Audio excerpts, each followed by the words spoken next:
Hello friends, welcome back to the many video guys and my YouTube channel guys. Today friend we are going to go to the gesture navigation setting and how to set in a Tecno phone and how can you use it. Today I will show you in this video guys. So before starting video friend, first of all go and subscribe the channel guys, click the bell icon, like my video. So friends, now let's see how to set gesture navigation guys. First of all open your phone setting and guys scroll it. Guys, click on your phone system setting and last setting is you can see your phone system guys, Tecno phone. So guys, tap here guys, you can see your system navigation guys, tap here guys, you can see gesture navigation guys, we will tap here, then guys your gesture navigation will set. And when how can you use guys, the right and left side guys, you can back, you want to close app, you can close app from here.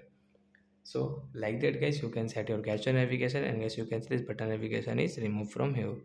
So you can see guys your gesture navigation, you can back from this right and left side. So that's it guys, thanks for watching the video guys, we will meet our next video guys with new topic. Before going guys, please go and like the video, subscribe the channel. Bye bye friends.